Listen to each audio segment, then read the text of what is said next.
Hello friends, welcome back to my channel pen paper classes. आज मैं आपके लिए जीके जीएस के बहुत इंपॉर्टेंट क्वेश्चंस लेकर आई हूँ जो कि सारे एग्जाम्स में आते ही आते हैं जीके जीएस।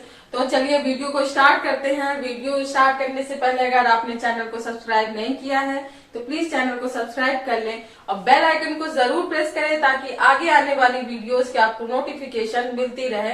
तो चलिए ज्यादा टाइम वेस्ट ना करते हुए हम लोग क्वेश्चन की तरफ बढ़ते हैं। तो हमारा पहला क्वेश्चन क्या है, निम्न में से कौन प्रथम बौद्ध संहिता के अध्यक्ष थे? तो ये अध्यक्ष कौन थे प्रथम बौद्ध संहिता के? आपके पास 4 ऑप्शंस है। तो ये कौन थे? ये थे महाकश्यप। कौन थे? महाकश्यप। तो चलिए हम लोग थोड़ा सा जान लेते हैं कि प्रथम बौद्ध संहिता के बारे में थोड़ा सा जानते हैं। तो ये कहाँ पर हुई थी? ये हुई थी राजगृह में। कहाँ पर हुई थी? राजगृह में हुई थी प्रथम बौद्ध संहिता। और किसके शासनकाल में हुई थी? तो ये हुई थी अजात शत्रु के शासनकाल में। ठीक, कब हुई थी? ये हुई थी 483 ईस्वी पूर्व। ठीक, तो ये सारे क्वेश्चंस एग्जाम्स में इससे बनते हैं। इम्पोर्टेंट यही है सारे क्वेश्चंस। ठीक है, कौन अध्यक्ष थे और कहाँ पर हुई थी, किसके शासनकाल में हुई थी, कब हुई थी। ठीक है, तो आते हैं अब नेक्स्ट क्वेश्चन पे। आप इसको नोट डाउन करिएगा, बहुत इंपॉर्टेंट क्वेश्चन है। नेक्स्ट क्वेश्चन पे आते हैं, अदीना मस्जिद का निर्माण किस शासक द्वारा किया गया? तो ये किस शासक द्वारा किया गया था? 4 ऑप्शंस हैं। तो किसके शासक द्वारा किया गया था? सुल्तान सिकंदर द्वारा अदीना मस्जिद का निर्माण।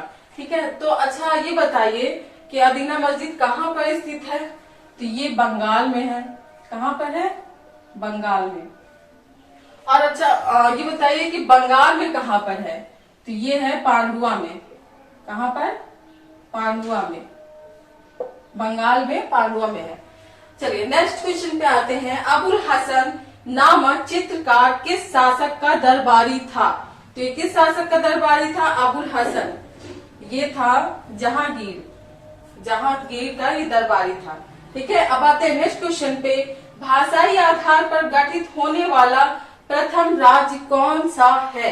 तो ये बहुत ही इंपॉर्टेंट क्वेश्चन है, कई बार आ चुका है, इसको इंपॉर्टेंट मार्क करिएगा, बहुत इंपॉर्टेंट क्वेश्चन है। तो भाषाई आधार पर प्रथम राज्य कौन सा है जो अलग हुआ था?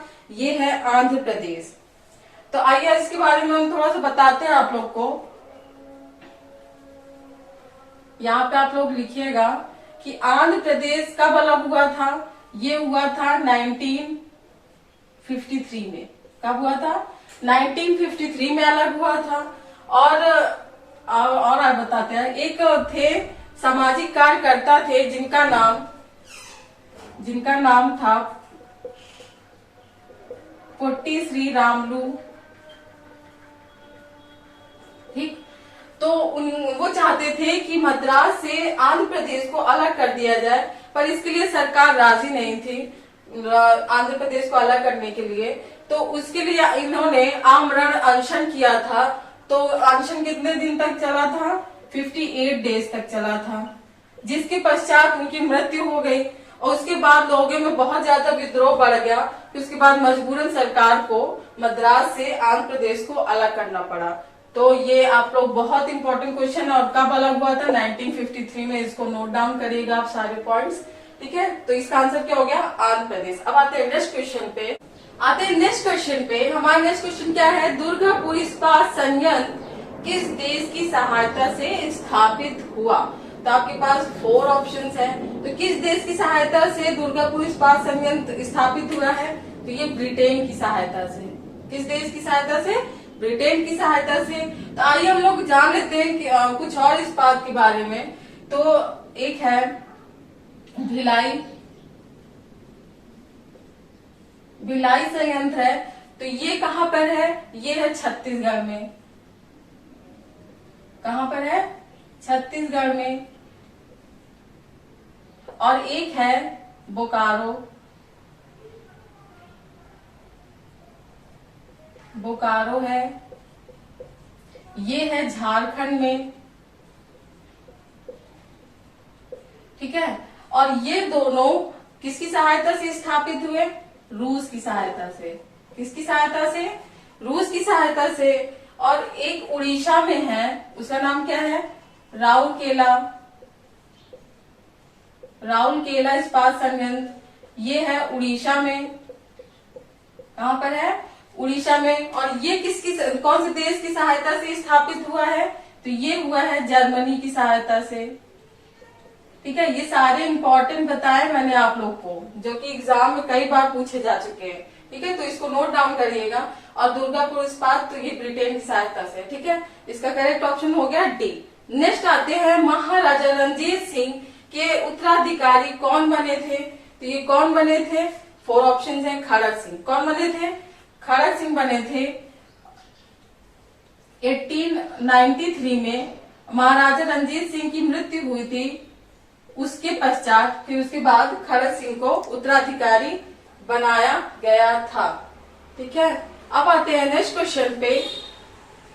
ऐहोल अभिलेख का संबंध किस शासक से है, तो ये किस शासक से है, ऐहोल अभिलेख का संबंध पुलकेशिन द्वितीय से। किस शासक से है, पुलकेशिन द्वितीय से। तो इस अभिलेख में पुलकेशिन द्वितीय के जो विजयों का वर्णन दिया गया है, कौन कौन से उन्होंने युद्ध जीते और हर्षवर्धन को उन्होंने कैसे पराजय दी, तो ये इस अभिलेख में बताया गया है आप लोग को। और ये इसका करेक्ट ऑप्शन कौन सा होगा, पुलकेशिन द्वितीय। ठीक है, अब नेक्स्ट आते हैं, दक्षिण भारत की सबसे ऊंची चोटी अनायमुदी किस पहाड़ी पर स्थित है। किस पहाड़ी पर स्थित है, तो ये है अन्नामलाई। किस पहाड़ी पर स्थित है, अन्नामलाई। और इसकी ऊंचाई कितनी है, 2696 मीटर। कितनी है, 2696 मीटर इसकी ऊंचाई, 2696 मीटर। सॉरी, यहाँ पे एक थोड़ा सा मिस्टेक हुई, ये है 1839 है। ठीक है, कौन सा सन है, 1839। अब आते हैं हम लोग नेक्स्ट क्वेश्चन पे। तो नेक्स्ट आते हैं 9th क्वेश्चन पे।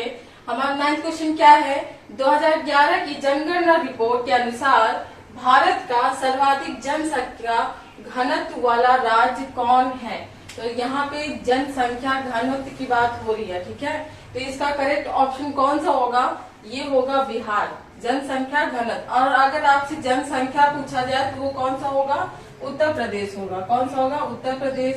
ठीक है, तो ये जो 4 ऑप्शन है इसको जान लेते हैं, इनकी स्थापना कब हुई, तो ये हुई थी 1912 में। बिहार की स्थापना कब हुई थी, 1912 में। और केरल की हुई थी 1956 में। ठीक, और पश्चिम बंगाल की हुई थी 1947 में, जब हमारा देश आजाद हुआ था। नेक्स्ट आते हैं, उत्तर प्रदेश की स्थापना कब हुई थी, ये हुई थी 1937 में। ठीक है, तो आइए, अच्छा ये बताइए कि बिहार के गवर्नर कौन है, गवर्नर कौन है, तो ये है फागू चौहान। कौन है, फागू चौहान।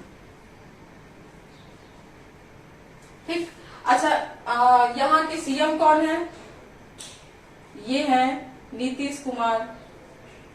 कौन है, नीतीश कुमार। ठीक, उत्तर प्रदेश के बारे में देखिए, यहाँ के कौन है सीएम, ये है योगी आदित्यनाथ। आप लोग बहुत अच्छे से जानते होंगे, आदित्यनाथ। ये सारे बहुत इंपॉर्टेंट टॉपिक बता रही हूँ, बहुत सारे क्वेश्चन पूछे गए एग्जाम्स में। ठीक है, तो ये यहाँ के गवर्नर कौन है, ये है आनंदीबेन पटेल। कौन है, आनंदीबेन पटेल। ठीक, और यहाँ के चीफ जस्टिस कौन है, ये है मुनीश्वर नाथ भंडारी। मुनीश्वर नाथ भंडारी। सारे बहुत इंपॉर्टेंट पॉइंट्स हैं, आप लोग नोट डाउन करिएगा। ठीक है, इसका करेक्ट ऑप्शन कौन सा हो गया, बिहार, जनसंख्या घनत्व। नेक्स्ट आते हैं, विटामिन के वैज्ञानिक नाम। अगर आप लोग ने विटामिन की वीडियो नहीं देखी है, जो पिछली वीडियो में मैं विटामिन का बहुत इंपॉर्टेंट क्वेश्चंस करवाए हैं, तो अगर आप लोग ने नहीं देखा है तो उसकी लिंक मैं आप लोग को डिस्क्रिप्शन बॉक्स में दे दूंगी। तो आप लोग ने नहीं देखा तो उसको जरूर देखिएगा, बहुत इंपॉर्टेंट क्वेश्चंस है। तो ये विटामिन की मुझे एक ट्रिक मिली, तो मैंने सोचा कि इसको बता देती हूँ आप लोग को, आप लोग को वीडियो बहुत अच्छे से समझ में आ जाएगा। तो यहाँ पे देखिए नाम दिए गए हैं, तो इसमें रेटिनॉल है, और ये थायमीन है, तो इन सब का हम लोग स्टार्टिंग वर्ड ले लेंगे एक एक, ठीक है। तो ये रेटिनॉल से क्या हो गया, इसका रा ले लेंगे पहले तो। थायमीन का हम लोग था ले लेंगे।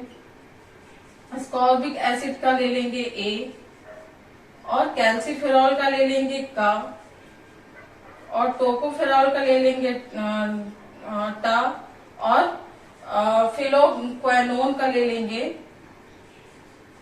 फो, ठीक है, फी ले लेंगे। तो इससे हमारा क्या बन जाएगा, ये क्या बन जाएगा, यहाँ पे हम लोग लिख लेते हैं। ये एक ट्रिक बन गई, कौन सी है, रथ, एक, टॉफी, ठीक, क्या बन गई ट्रिक, रथ, एक, टॉफी, ठीक है। तो ये विटामिन कौन कौन सा हो गया, रेटिनॉल से क्या हो गया, विटामिन ए हो गया, थायमीन से हो गया विटामिन बी, और एस्कॉर्बिक एसिड ए से क्या हो गया, ये हो गया सी, और कैल्सीफेरॉल से हो गया विटामिन डी, और टोकोफेरॉल से हो गया विटामिन ई, और फेरोकोनिन से हो गया विटामिन के, ठीक है। ये ट्रिक वाइज आप लोग इसको लर्न कर लेना, बहुत ही इजी है और आप लोग आसानी से लर्न हो जाएगा, ठीक। ई और के, ठीक, बहुत इंटरेस्टिंग ट्रिक है और बहुत इजी है, आप लोग को अच्छे से लर्न हो जाएगा। तो ठीक है, आज के इतने ही क्वेश्चंस थे और आई होप आप लोग को वीडियो पसंद आई होगी। अगर वीडियो पसंद आई हो तो चैनल को सब्सक्राइब कर दें और बेल आइकन को जरूर प्रेस करें ताकि आगे आने वाली वीडियोस की आपको नोटिफिकेशन मिलती रहे। तो मिलते हैं नेक्स्ट वीडियो पे, थैंक यू।